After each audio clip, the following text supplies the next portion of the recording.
नमस्कार, आप देख रहे हैं 3 का तड़का। मैं हूं आपके साथ आयुषी गुप्ता। चलिए रुक करते हैं खबरों की ओर। बात संभल के सांसद जिया उर रहमान बर्क की करेंगे, जिनकी मुश्किलें और बढ़ सकती हैं। बर्क के घर में लगे मीटरों की जांच के बाद बिजली विभाग को कुछ पक्के सबूत मिले हैं। संभल में जामा मस्जिद के सामने अब एक पुलिस चौकी बनेगी और इसके लिए बाकायदा काम भी शुरू हो गया है। देखिए।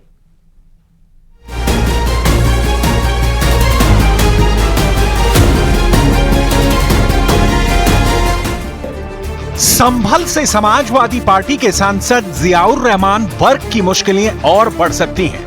कम से कम मीटरों की टेस्टिंग के बाद तो यही लगता है, जिसमें दावा किया जा रहा है कि बिजली चोरी के पुख्ता प्रमाण मिले हैं। दरअसल कुछ दिन पहले बिजली चोरी के आरोपों की जांच के दौरान बिजली विभाग ने पाया था कि बर्क के घर पर लगे मीटर की रीडिंग 0 दिखा रही है। और ये हाल सिर्फ 1 मीटर का नहीं, बल्कि घर में लगे दोनों मीटरों का था, जिसके बाद बिजली विभाग ने उन मीटरों को जांच के लिए भेजा। अब मीटरों की टेस्टिंग के बाद बिजली विभाग का दावा है कि दोनों मीटरों के साथ टैंपरिंग के सबूत मिले हैं। हालांकि बर्क के वकील ऐसे दावों को खारिज कर रहे हैं और उनका कहना है कि उन्हें अभी रिपोर्ट नहीं मिली है। मीटर से छेड़खानी का अब जब पूरी सारी चीजें 0 आ रही हैं, तो उसका विद्युत उपयोग कहीं न कहीं किया ही गया चोरी करके। अब इसका जो हम अपना एमआरआई एनालिसिस के ऊपर बता सकते हैं, ठीक है। और दूसरे मीटर का जो है क्या है, दूसरे मीटर जो उनके बाबा जी के नाम पे है, उसमें जब मीटर फिजिकल सही थे, ठीक है, एमआरआई की गई तो उसमें 16 महीने का करंट रिवर्सल का टेम्पर पाया गया।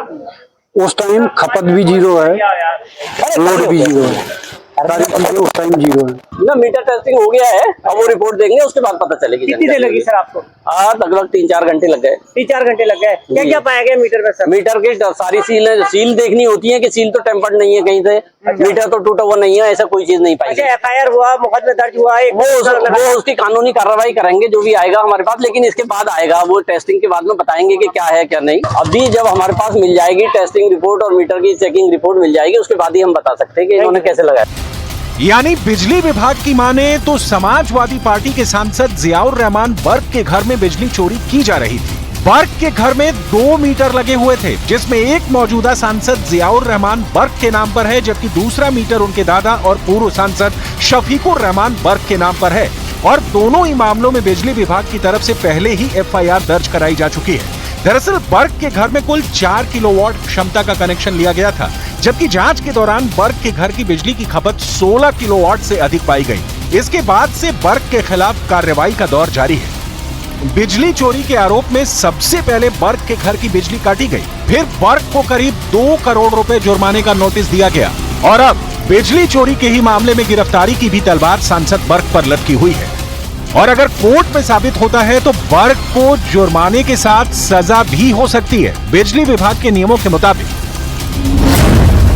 10 किलोवाट से कम चोरी के मामले में पहले अपराध पर 3 गुना जुर्माना और बाद के अपराध पर 6 गुना जुर्माने का प्रावधान है। वहीं 10 किलोवाट से अधिक बिजली चोरी के मामले में पहले अपराध पर तो 3 गुना जुर्माना ही लगेगा, लेकिन बाद के अपराध के लिए 6 महीने से लेकर 5 साल तक की सजा का प्रावधान है। चूंकि बर्क के घर के मीटरों की जांच के बाद बिजली विभाग ने पाया था कि कनेक्शन सिर्फ 4 किलोवाट का था और खपत 16 किलोवाट के करीब थी, इसलिए इस मामले में 10 किलोवाट से अधिक बिजली चोरी का मामला बनता है, जिसमें सजा भी हो सकती है। समाजवादी पार्टी में आजम खान के जगह पर कोई यादव होता तो क्या इसी तरीके से जेल में सड़ते? उसके लिए आज कुछ न कुछ तो जरूर करते खड़ा होते। तो आजम खान ने तो सरकार बनवाई, 19% वोट देखा, तो उनको भी सोचना पड़ेगा। जो आपके संभल वाले हैं, संभल जाएं, नहीं तो इनका हाल भी आजम खान जैसे होगा, क्योंकि ये ऐसे आग मिल के सरकार बनवाएंगे और फिर बाद में गलत काम करेंगे, जेल जाएंगे। यही नहीं, बर्क की मुश्किलें उनके ऊपर दर्ज एक और एफआईआर से भी बढ़ सकती है, जिसमें गिरफ्तारी से बचने के लिए बर्क पहले ही इलाहाबाद हाईकोर्ट की शरण में है। और वो एफआईआर है हिंसा के लिए उकसाने का, जिसके साबित होने पर भी बर्क को सजा हो सकती है। मतलब बर्क की मुश्किलें बढ़ सकती हैं और सिर्फ सांसद जिया उर रहमान बर्क ही नहीं, बल्कि उनके पिता ममलुकुर रहमान बर्क पर भी गिरफ्तारी की तलवार लटक रही है। दरअसल 19 दिसंबर को बिजली विभाग की टीम बर्क के घर की जांच करने पहुंची। इस दौरान बिजली विभाग के अधिकारियों के साथ बदसलूकी का आरोप लगा था, जिसके बाद पुलिस ने बीएनएस की 3 धाराओं में जियाउर रहमान बर्क के पिता समेत 3 लोगों के खिलाफ केस दर्ज किया था। और बदल जाएगा तो ये सरकार रहेगी ना तो तुम्हारा सवाल देख लो सारा एक बाहर निकल हो जाएगा। घर पर जांच के दौरान बिजली विभाग को घर में कुल 16 किलोवाट से अधिक बिजली खपत के सबूत मिले थे, जिसके बाद विभाग की तरफ से बर्क के घर की बिजली को काट दिया गया था। हालांकि उस दौरान बर्क ने दावा किया था कि उनके घर की बिजली जनरेटर और सोलर पैनल के जरिए भी होती है। वहीं बिजली विभाग का दावा है कि बर्क ने घर में सोलर पैनल जांच से बचने के लिए लगाए थे, और वो भी इतनी जल्दबाजी में पैनल लगाया गया कि उसका कनेक्शन तक नहीं किया गया था। न्यूज़ 18 इंडिया की टीम भी उस वक्त बर्क के घर पर मौजूद थी और छत पर लगे पैनल को देखकर साफ लग रहा था कि उन्हें बेहद जल्दबाजी में लगाया गया था। कुल मिलाकर जांच जैसे जैसे आगे बढ़ेगी, सांसद जियाउर रहमान बर्क और उनके पिता पर गिरफ्तारी की तलवार और नजदीक हो सकती है। वहीं बर्क के घर की बिजली अभी तक कटी हुई है और पिछले करीब 1 हफ्ते से घर में बिजली की आपूर्ति जनरेटर और सोलर पैनल से हो रही है। बर्क ने बिजली विभाग का जुर्माना भरा नहीं है, ऐसे में जल्द बिजली कनेक्शन की गुंजाइश भी नहीं दिखती। वहीं अब मीटरों के साथ छेड़छाड़ के सबूत बर्क की मुश्किलों में और इजाफा कर सकते हैं।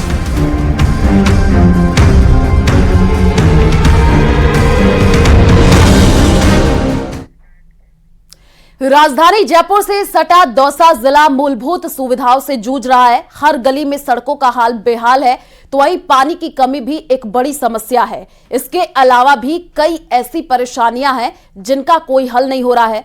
देखिए रिपोर्ट।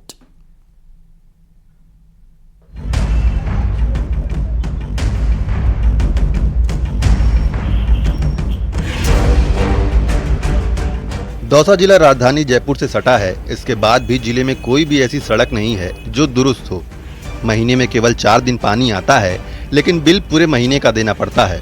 वैसे पानी की समस्या का समाधान करने के लिए इस सरदा परियोजना के तहत पाइपलाइन तो बिछाई जा रही है, लेकिन इनमें पानी कब आएगा ये कोई नहीं जानता। सड़क यहाँ शहर की जो वो दिशा की हालत थी ना, वो भी खराब हो गई। अब तो बरसों में भी सुधरनी नहीं है। पानी की समस्या तो आप ये देखिए कि पानी तो आता ही नहीं है, मतलब और आता है तो बिजली कट जाती है, बिजली कट जाती है तो पानी की बूंद नहीं आती, फिर तरसते रहते हैं, दुनिया से लेते रहते हैं मोल पानी। पानी की समस्या परेशान तो कर ही रही है, ऊपर से बिजली कटौती ने भी कहर बरपा रखा है। जिले में किस मोहल्ले में कब बिजली चली जाए इसका पता लगाना मुश्किल ही नहीं, नामुमकिन भी है। गर्मी हो या सर्दी, हर मौसम में बिजली कटौती एक बराबर होती है। इस टाइम दौसा के अंदर सारी व्यवस्थाएं एक तरह से चौपट हो रखी है। गलियों में जाओ ये तो सारी गलियां खुदी पड़ी हैं, गाड़ियां खड़ी करने की जगह नहीं है, पैदल राहगीर चल नहीं सकता है। ट्रैफिक का हाल ये हो रखा है कि पार्किंग की जगह नहीं है गाड़ी खड़ी करने के लिए, जगह जगह रास्ते अवरुद्ध हो रखे हैं। पानी और बिजली तो मूल सुविधाएं हुई, जिले में सफाई व्यवस्था का भी हाल बेहाल है। गली मोहल्ले के हर कोने पर कूड़े का अंबार ऐसा लगा है मानो कोई सजावट का सामान हो। वहीं सड़कों पर जाम लगने का आलम भी कोई नया नहीं है।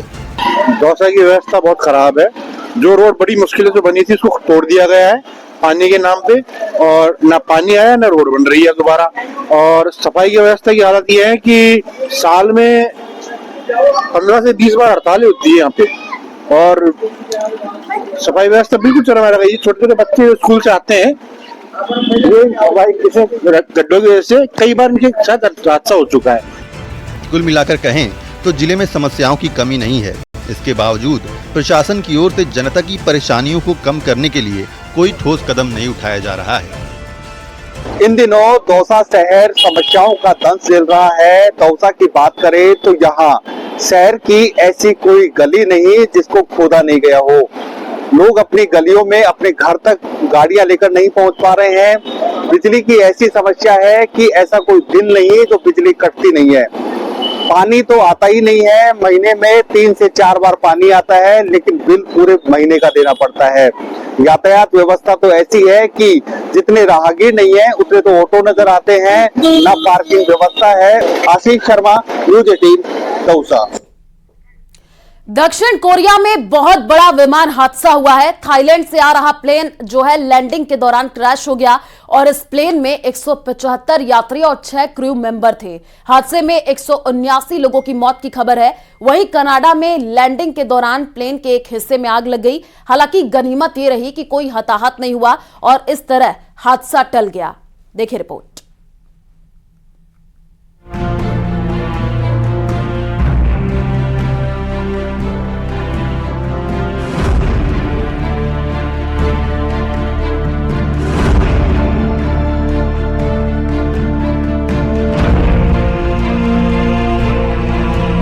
दक्षिण कोरिया में बड़ा हादसा।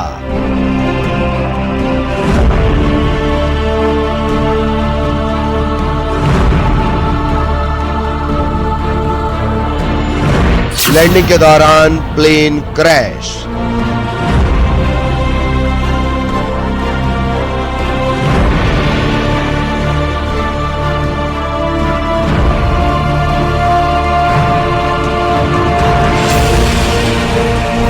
विमान एयरपोर्ट पर लैंड कर रहा था और थोड़ा आगे जाकर हो गया बड़ा धमाका। दक्षिण कोरिया में लैंडिंग के वक्त प्लेन दुर्घटनाग्रस्त हो गया और कई लोगों की आवाज तो धमाके के शोर में ही दब गई। हादसे के बाद प्लेन में आग लग गई, जिससे प्लेन के परखच्चे भी उड़ गए। आग की लपटें दूर तक फैली हुई दिखी। आसमान में धुएं का गुबार दिखा। ये हादसा मुआन इंटरनेशनल एयरपोर्ट पर लैंडिंग के दौरान हुआ। विमान रनवे से फिसल गया और हादसे का शिकार हो गया। बताया जा रहा है कि विमान में कुल 181 लोग सवार थे, जिनमें से 175 यात्री और 6 क्रू मेंबर थे।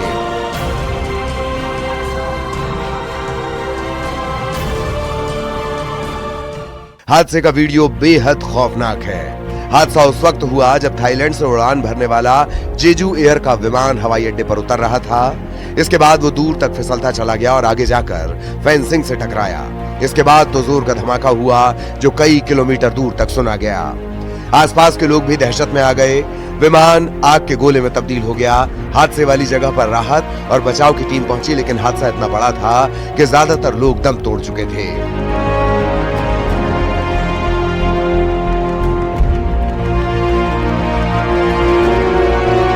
बताया जा रहा है कि मुआन एयरपोर्ट पर लैंडिंग के वक्त विमान के लैंडिंग गियर में खराबी आ गई थी। पक्षी के विमान से टकराने की बात भी कही जा रही है। हादसे के बाद जांच शुरू हो गई है। दुर्घटना में शिकार विमान जेजू एयर का बोइंग 737-800 था। इस साल कजाकिस्तान, रूस, ब्राजील और नेपाल में भी प्लेन हादसे हो चुके हैं, जिसमें 150 से ज्यादा लोगों की जान जा चुकी है।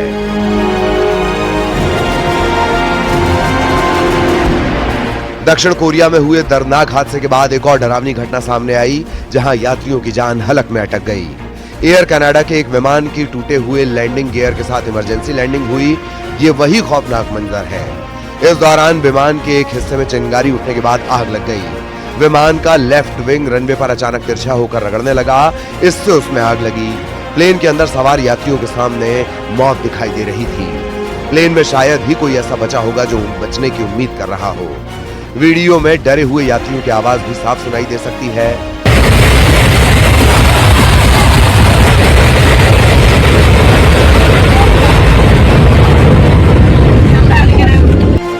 Plane Saint John's Newfoundland से आया था, जो हैलिफैक्स हवाई अड्डे पर लैंड कर रहा था। गनीमत ये रही कि प्लेन में सवार यात्रियों की जान बच गई। फायर ब्रिगेड की टीम ने जल्द ही आग पर काबू पा लिया। कुछ लोगों को मामूली चोट आई है। यात्रियों ने भी प्लेन से उतरकर राहत की सांस ली, क्योंकि वो काल से बचकर आए थे। Bureau report, news 18।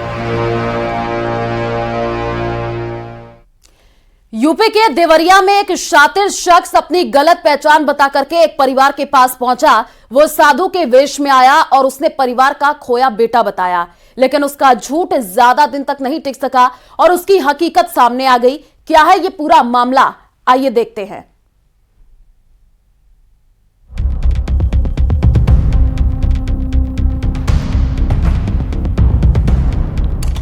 कुछ दिनों पहले गाजियाबाद में एक शख्स खुद को राजू बताकर एक परिवार के पास पहुंचा, लेकिन जब उसकी सच्चाई सामने आई तो सबके पैरों तले जमीन खिसक गई। उसने एक नहीं कई परिवारों को धोखा दिया था। वो राजू ही नहीं। समय बदल गया है। समय बदलने के साथ साथ में इसकी में ज्यादा नहीं लग गई। फैसले ज़्यादा होने लग गए हैं। बजट में जो घोषणा होती है, पहले कोई जमाना था कि घोषणा खाली बजट में घोषणा रह जाती थी। देखा होगा भी आपने, हमने जो घोषणा की थी, अधिकांश घोषणाएं धरातल पर आ गई। अगर प्रशासनिक मशीनरी आपकी मजबूत है, जिले छोटे हैं, तो तहसील हो चाहे एसडीओ स्तर पर हो, एडीएम हो, जिला कलेक्टर हो, वो तमाम स्कीमों को लागू करने में आसानी होती है। नंबर 1। नंबर 2, उनकी मॉनिटरिंग हो सकती है धरातल पर काम पूरे होने की। और नंबर 3, जो फरियादी आते हैं, गरीब आदमी, किसान, मजदूर, जो भी है, जो अन्याय उत्पीड़न हुए हैं लोगों के साथ में, वो अपनी फरियाद भी ढंग से दे सकते हैं। 150 किलोमीटर जाना, 100 किलोमीटर जाना बहुत मुश्किल काम होता है। और जाते हैं फिर काम नहीं होते, फिर वापस जाओ गाँव में, रुके कई प्रॉब्लम आती है। तो प्रशासनिक इकाई अगर मजबूत रहती है तो नुकसान क्या है? एकदम खर्चा भी नहीं है। जो जिला है आपका बड़ा, वही अधिकारी बढ़ जाते हैं एक प्रकार से संख्या के हिसाब से, तो क्योंकि एक जिले के अधिकारी आ जाते, बढ़ गए तो 2 जिले में हो गए। फिर मैं एक कॉन्फिडेंस रहता है कि हमारे प्रमोशन भी अच्छे होंगे, हमारी परफॉर्मेंस देखी जाएगी, तो आसानी रहेगी काम करने में भी। ये तमाम तरीके से मैं समझता हूँ जिले छोटे होने में कोई दिक्कत है ही नहीं, बल्कि उसका लाभ मिलता। ये मेरे को लगता है कि एक साल तो लगा दिया। अगर ऐसा गलत काम किया होता हमने, तो सरकार आदि पहला काम जिला खत्म करने का ही करना चाहिए था। 1 साल के सेकंड, 1 साल। और जो जिले का कमेटी बनाई जिसने, वो तो बीजेपी ज्वाइन भी कर लिया अब तो अधिकारी ने। जिसने कमेटी की रिपोर्ट दी है वो बीजेपी ज्वाइन कर चुके हैं। तो इसका मतलब है कि जो बीजेपी ने, पार्टी ने जो तय किया, वो उस अधिकारी को लगा के उसके माध्यम में करवाया गया। यही स्थिति है। आज मैंने सुना 5-6 ब्यूरोक्रेट ने भी इसमें कहा भाई ये तो व्यवहारिक नहीं थे। वैसे तो वो इतने वो रिटायर्ड लोग हैं ब्यूरोक्रेट का, जो 35 साल की सर्विस होती है उनकी, तो मैं उनका सम्मान करता हूँ कि अनुभव बहुत ज़्यादा होता है उनको, प्रशासन दृष्टिकोण से भी। उनके सर्विस की होती है सरकार की, तो मैं उसको उसी रूप में सम्मान करता हूँ। पर ये उनके जो कमेंट आए हैं, ये कमेंट उचित नहीं है। ये कमेंट आज जो माहौल चल रहा है देश के अंदर, दबाव का, डर का, भय का, उसी ढंग से यहाँ पर पता नहीं क्या दबाव काम किया है, या कोई लोभ लालच है, कई पद खाली पड़े हैं अभी तक भी, तो हो सकता है कि कोई अभी तक आकांक्षा रह गई हो। हालांकि हमने बहुत चांस दिए हैं। अब डी गुप्ता है, मैंने सुना उसने भी कमेंट किए, जो चीफ सेक्रेटरी रहा हुआ है, जो हमारे कमिश्नर क्या वो सूचना आयोग का भी अध्यक्ष रहा हुआ है, वो भी यही भाषा बोल रहा है। तो आप सोच सकते हो कि ये सब मैनेजमेंट है बीजेपी का, केंद्र का भी और राज्य का भी, इसे बोला गया है। वरना मुझे लगता नहीं कि ये नौबतदारी उन लोगों को आगे करके बुलाया जाता। और ये भी है कि ये गिल्टी कॉन्शियस सरकार है, वरना इनका उपयोग नहीं करते। अगर मान लीजिए इनके मंत्री है, इनके पार्टी के नेता हैं, वो भी ये कमेंट कर सकते थे कि हमने सही निर्णय किया है या इसमें ये कमियां थी, वो कर सकते थे। पर इनको आगे करके कहने क्या जरूरत थी? ये भी अपना आप एक क्वेश्चन मार्क है कि रिटायर्ड बिलों के लिए क्या जरूरत पड़ी है। इसका मतलब है कि आपको विश्वास नहीं है आप अपनी बात कह पाओगे और पब्लिक में रिएक्शन नहीं हो, इससे बचने के लिए आपने ब्यूरोक्रेट जो रिटायर्ड है उनका आपने उपयोग किया है, ये स्थिति है। तो मेरा मानना है कि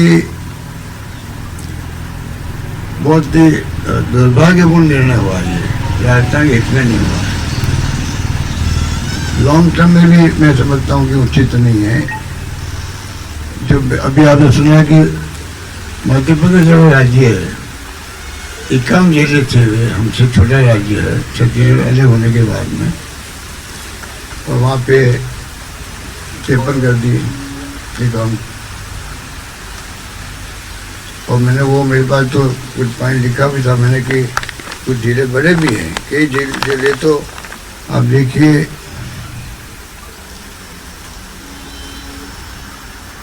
छत्तीसगढ़ में भी 16 के 33 हो गए, आंध्र प्रदेश में 13 के 26 कर दिए, वहाँ तो एक साथ का भी जिले बनाए गए थे। हमने अभी कहते हैं कि आपने देरी कर दी, देरी 5 साल क्यों किया? हमने उसके बाद बकायदा तैयारी करी, हमने कोई जल्दबाजी नहीं दिखाई। पहले हमने 1284 राजस्व ग्राम बनाए, 7 विलेज बनाए,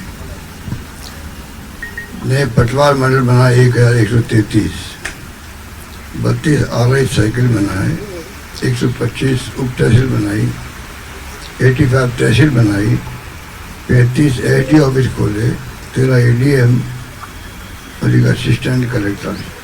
ये तमाम हमने पहले 5 साल में काम किया, ढांचा बनाया, उसके बाद में हमने इतना बड़ा निर्णय किया। देखिए एक एग्जाम्पल और है, 2001 से लगा के 11 तक सिर्फ 46 जिले बने देश के अंदर, 2001 से 2011 तक 10 साल में।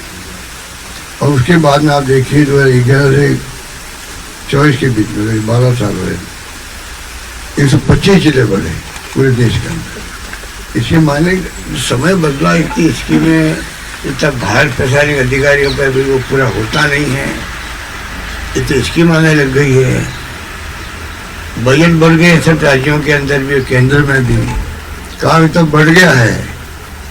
मॉनिटरिंग करनी पड़ती है, चाहे नरेगा हो, चाहे फूड सिक्योरिटी एक्ट, ये तमाम डॉक्टर मनमोहन सिंह जी और सोनिया गांधी की देन ने देश को अधिकार आधारित युग की शुरुआत करी थी। Right to information, right to education, right to food security, NREGA, ये तमाम जो पब्लिक को अधिकार दिए गए मांगने के, ये मामूली कानून नहीं है। इसके बाद में आप मजदूरी मांग सकते हो ना, घर बैठे पैसा मिलेगा आपको नरेगा के अंदर। राइट टू एजुकेशन आप मांग सकते हो, आपको अधिकार है एजुकेशन मांगने का। वो जमाना गया, इतने क्रांतिकारी फैसले हुए थे। अब लागू करना दूसरी बात होती है, और वास्तव में अनुभव कहता है, मेरा खुद का अनुभव कहता है कि अगर आपके पास पूरी मशीनरी नहीं है आपके पास में जिले स्तर पर मॉनिटर करने वाली, तो आप उनको इम्प्लीमेंट नहीं कर सकते। राइट टू एजुकेशन लागू हो गया, पर कितने बच्चों को मिल रहा प्राइवेट स्कूलों में? प्राइवेट स्कूलों की फीस सरकार देगी, इस अधिकार ये भी है, कौन ध्यान रख सकता है? मैं एग्जाम्पल दे रहा हूँ।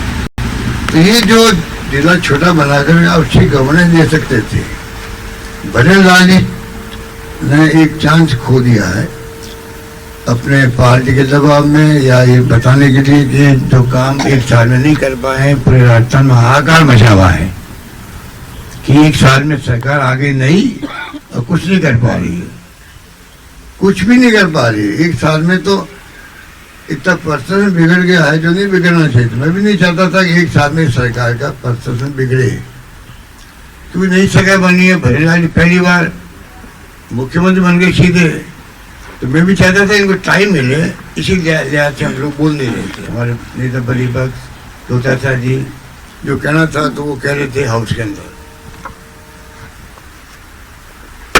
ऐसा कुछ नहीं किया भाई कि आप कोई आंदोलन खड़ा कर दिया, ऐसा कोई आंदोलन खड़ा नहीं किया। जानते थे कानून व्यवस्था की स्थिति चौपट हो गई। आप लोग तो पत्रकार हो, रोज सुबह उठते ही क्या देखते हैं, रेप हो रहे हैं, बच्चों के भी, और जोधपुर में भी वही 12-13 रेप हो गए 1 साल के अंदर। क्या क्या घटना, मर्डर, हत्या हो रही है, बहुत स्थिति खराब है। बिजली बड़ी डींगे हाँकते थे लोग, बिजली मिल नहीं रही है, कनेक्शन मिल नहीं रही किसानों को, किसानों की बिजली नहीं मिल रही है, मुश्किलें 5 घंटे नहीं आ रही है, हाहाकार मचा हुआ है, पेमेंट हो नहीं रहे हैं कहीं पे भी, ना MSP से खरीदारी हो रही है, बीकानेर के 15,000 रुपये देने पड़ते हैं, बहुत ही हालात खराब है वहाँ पर, मूंग की जो खरीदारी हो रही है। तो कहने का मतलब ये कि ये जो स्थिति आई है, ये बहुत ही, आप समझ लीजिए कि कल का फैसला जो करके बिना कोई कारण के, और जिस भाई को लिया है अध्यक्ष बनाया कमेटी का, वो खुद ही बीजेपी का नेता बन गया। तो मेरे ख्याल से जो स्थिति बन रही है, कहने को बहुत सारी बातें, पर मैं ज़्यादा नहीं कहना चाहूँगा। एक नोट आपको हम भिजवा देंगे वालों सबको। मेरा इतना आपसे निवेदन है कि ये जो पब्लिक इंटरेस्ट के अंदर आप भी कुछ लिखें, अपनी बड़ी अपील है पत्रकारों से, लेखकों से, साहित्यकारों से, सच्चाई लिखें। अगर आपको लगता है कि आलोचना करने लायक पाएंगे, आलोचना हमारी करें, हमें कोई एतराज नहीं, हम तो निष्पक्ष में, तब भी हम आपकी आलोचना का स्वागत करेंगे। हम तो चाहते हैं कि सच्चाई सामने आनी चाहिए, सच्चाई सामने आएगी तो सच्चाई से बातें ठीक हो जाएगी। तो ये दिमाग में है कि थोड़ा